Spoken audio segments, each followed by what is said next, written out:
اسمي علاء الدين فلارو، أحرار الحديد، منطقة بياضة، مرابطين على جبهة الأسوار قلعة. عندي مصنع بجبهة النقيرين على حدود مطار النيرة العسكري.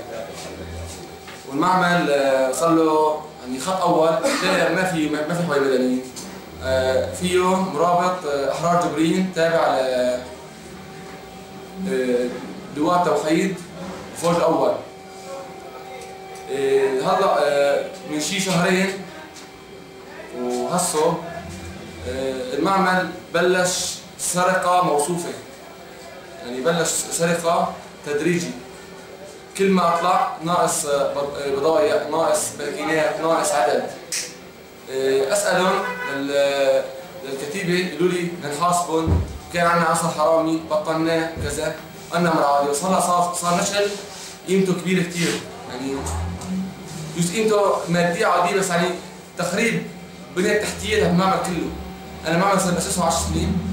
هلا الجيش الحر هالكتيبه قلت له انه انا جيش حر لواء توحيد فوج 12. ما بعرف، كاني اهمل هالشيء. سرق كل يوم سرقه، وكل يوم مدني لا منطقه معروفه عند لواء توحيد ما فيها مدني. سالت عنها انه هي ما في مدني طبعا. فرحت اشتكيت. اول شيء رحت على الهيئه الشرعيه. الهيئه الشرعيه اول شيء ترددوا، خافوا انه يكون عنده قوه ضربين شغل معناتها في وراه حدا، يكون في وراه حدا، في حدا كذا، ما بحسن تمشوا. ترددوا وصار اجراء قانوني، يعني المعمل عم يسرق بهالوقت لواحد جيش حر، يعني بعد سنتين ليبين معهم تحقيقات انه مين نشده ليحاسبوا، يكون عارف الصلاحيه. جبت لهم اسم اللي عم يشتري عندهم بضاعه، ووثقت هالشيء عندكم. اسمه احمد امين فردوني، منطقه جزماتي.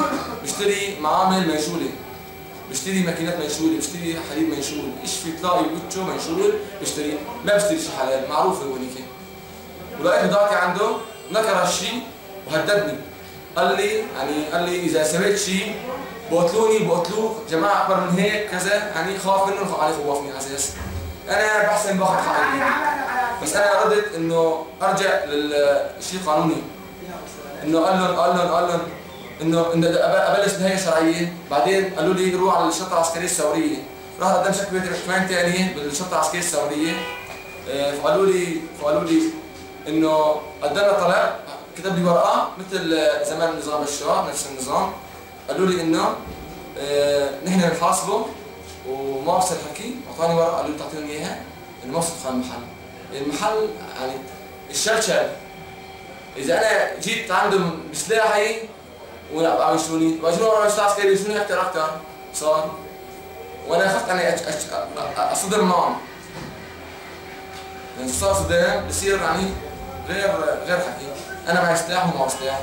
السلطه القضائيه ما في يعني لا هيئه شرعيه تحاسبهم، ولا قائد فوج تحاسبهم، ولا طب مين يحاسبهم؟ يعني اشكل ميليشيا احمي حالي بحالي؟ ما بعرف. بشكل ميليشيا شلون؟ يعني معمل عم يسرق قدام العالم كله. جينا اشتكينا، يعني ايش مين بايع؟ نجيب سي اي دي FBI معمل نشر معمل في الارض الحلال. اجى 50 سنه ورا. كان ندور على مصنع كاسه مع الراي نشتري شرب سليم. نسينا الجميع العالم. حرب عبقاسي كل سوريا. بضايع، تصنيع يومي كان، حتى الان في عام صنع. تحت الضرب. بفرض عليه قوه وحمايه وكذا. ايش السبب؟ بيهرب عبر تركيا. غير الكتاب عم في معامل على تركيا. معامل صار لها 50 سنه، معروفه من 1949، مصنعه بعد الاحتلال الفرنسي طلع منها. صنع تلفزيون بعد سنتين. صار له يعني اكثر من 60 سنه عم تصنع. هلا شباب جيش الحرب حمايه واسمه قوه شبيح ابن عمه شبيح وصالح شبيح، يعني شيء فوضى. لو عارفين هيك كنا عملنا حالنا على الشيء. يعني لا في حماية للصناعة، تشجيع الصناعة ما في. حلب بدون صناعة اسمها دمار، ناس ما حلب. هو الشعب كله بيشتغل 5 مليون كل يوم بيشتغل 12 ساعة 14 ساعة، هلا ما في شغل، قاعد بيشتغل على سايب كل شيء. وهون ايش قالوا؟ الله المعهد هذا. طب انا من بدي اخذ حقي؟ اول شيء اختار النواهي الشرعية، كتب لي ضغط كاني بيرقص العقل، قال لي تحسن بتجيبه؟ قاضي المحافظات تحسن بتجيبه؟ انا قلت لك بس بجيب راسي. اللي بين البشار جايب سلاح واقف كثير مقبل 50 مرة. لو صار لي انا سنة و3 شهور جيش حر من 3 رمضان. من 3 رمضان انا جيش حر. يعني مت 1000 مرة. بحسن بروق قتله. يعني دفاع عن مالي. اجى قال لي جيب لي ابتسم جيب لي اياه. هذا حكي؟ هي شرعية، ما في قوة ضاربة. ليش بدك شكاية يمينك؟ رحنا بعدين قالوا لنا انت شاطح عند لواء التوحيد، مشكلة بين لواء التوحيد جوا بعضهم، روح اشتكي عند لواء التوحيد، شرطة عسكرية. ما عنده حدا يبعت رأيي، رحت بوديتها بإيدي. ورأيت اشتغل معهم، بس الحمد لله عديت المليون. يعني صارت وصلت لهم ان هذا المعمل اخذت ورقة من المحكمة الشرعية ان هذا المعمل الي لا هيقدر لي لا يدفع علي الا بإذن من الشرطة العسكرية السورية. وتم موضوع حال. لا بحسن خالي، لا بحسن بشيل منه، لا بحسن اسوي شيء. يعني لحد الان عم بنسرق منه؟ لحد الان عم بنسرق منه، صار قيمة تقريبا انا مقدرها ب $20,000.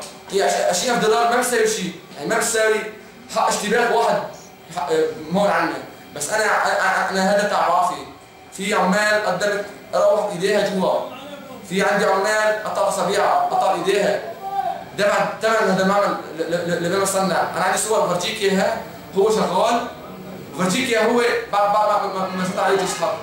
خرابه سواريه. كان معيش يعني تقريبا اكثر من 25 شخص. ما بعرف الله معيش، بس انا وسيله عم شغلهم. هلا كلهم نصهم صاروا شبيحه كرمال هالشيء. صاروا شبيحه بالنظام. وعندي شراكه مع اقارب الي معمل عند النظام من طرف المطار. بلغي ما راح لي وبيعرف على الشبيحه بيعرفوني، بيعرف هذا المعمل الي. بلغي ما راح لي وجيش الحرب اللي ما طلت لي عم يشني. بلغي ما راح لي معمل ثاني جنب البريد سألوا عنه. المرضي ما استجروا اسمه شغلوه الاستاذن شغلوه الجيش. يسطر الله عليك حالي لا يرسل.